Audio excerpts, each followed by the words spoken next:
अस्सलाम वालेकुम एवरीवन। और आज मैं आपको क्विकली बताऊंगी कि अगर आपको टाइप 2 डायबिटीज़ है, यानी आप खाना बैलेंस नहीं खा रहे और आपका वज़न बढ़ रहा है और मेन रीज़न आपकी डायबिटीज़ का यही है कि आपकी शुगर की इंटेक जो है वो बहुत ज़्यादा है, तो आप क्या कर सकते हैं। जो डाइट फॉर डायबिटिक्स है उस पर बहुत ज़्यादा वीडियोस बनाऊंगी मैं, लेकिन फिलहाल मैं सबसे पहले आपको इंट्रोडक्शन देना चाहती हूँ कि आपके ब्लड में आखिर शुगर आती कहाँ से, राइट। सो जो मेन सोर्स है शुगर की वो है कार्बोहाइड्रेट, जो कि एक मेजर फूड ग्रुप है, और उसकी भी आगे से 3 कैटेगरीज हैं।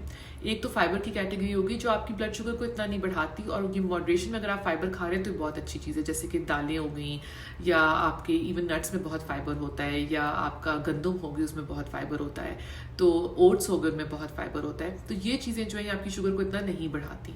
इनमें से कुछ चीज़ें ऐसी भी हैं जो कि स्टार्ची भी होती हैं, और स्टार्च आपके कार्बोहाइड्रेट्स का दूसरा ग्रुप है।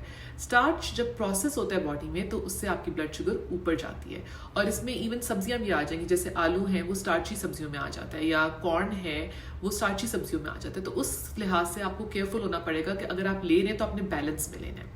और तीसरी कैटेगरी जो हमारी आ जाती है वो डायरेक्ट शुगर्स हैं, जो हम शुगरी फूड्स लेते हैं, यानी हम चाय में बहुत चीनी डाल रहे हैं, या हम लोग ये सोडास जो है जैसे कोक है, मिरिंडा है, 7 अप है, डाइट बेवरेजेस की बात नहीं करी, ये आप बहुत पी रहे हैं, आपका स्वीट टूथ है, आप मीठा बहुत खा रहे हैं, ये तो डेफिनेटली आपके ब्लड शुगर को ऊपर करते हैं। ऑलराइट, सो ये 3 मेन ग्रुप्स हो गए। अब जो अमेरिकन डायबिटिक एसोसिएशन है और जो सीडीसी है वो रेकमेंड करते हैं सबसे पहले कि आप अपनी जब प्लेट क्रिएट करते हैं खाने की तो उसको बैलेंस तरीके से क्रिएट करें, क्योंकि आपने ये बैलेंस क्रिएट करना है कि क्या आप ऐसी चीज़ें तो बहुत ज़्यादा नहीं ले रहे जिससे आपकी ब्लड शुगर ऊपर जा रही है। तो अगर आप एक 9 इंच की प्लेट ले लें और उसके 3 हिस्से कर लें, आधा हिस्सा हो गया, एक चौथाई हो गया।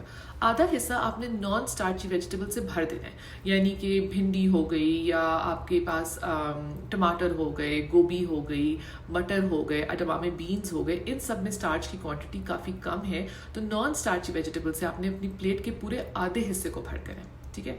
उसके अलावा जो एक चौथाई हिस्सा है वो आप ऑब्वियसली कार्बोहाइड्रेट्स लेंगे, उसमें हम रोटी भी खाते हैं, उसमें भी थोड़े बहुत कार्बोहाइड्रेट्स होते हैं। उसके अलावा हम लोग चावल भी खाते हैं, उसमें काफ़ी ज़्यादा कार्बोहाइड्रेट्स होते हैं। डबल रोटी भी खाते हैं, इवन दूध भी हम पीते हैं, उसमें भी कार्बोहाइड्रेट्स होते हैं।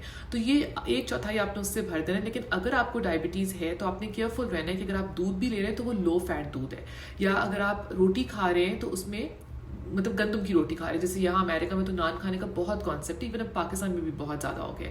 तो ये चीज़ आपने केयरफुल रहना है कि अगर आप ले भी रहे हैं कार्बोहाइड्रेट्स तो वो भी बैड कार्बोहाइड्रेट्स नहीं है। और आखिरी एक चौथाई हिस्सा आपने लीन प्रोटीन से भर देना है। लीन प्रोटीन वो प्रोटीन है जिसका फैट कंटेंट बहुत कम है, जैसे चिकन, फिश। अगर आप बीफ और मटन के बहुत शौकीन हैं तो आपने वो कम से कम कर देना है, क्योंकि ना वो सिर्फ आपके कोलेस्ट्रॉल को बढ़ाते हैं बल्कि वो आपकी डायबिटीज़ को भी वर्स कर देते हैं। तो अगर इस तरह आप अपनी एक प्लेट क्रिएट करते हैं और इसी रेशो से आप पूरे दिन में खाना खाते हैं तो डेफिनेटली आपकी ब्लड शुगर कम भी होगी और आपका डायबिटीज़ कंट्रोल में भी रहेगा। अंटिल नेक्स्ट टाइम, अल्लाह हाफिज़।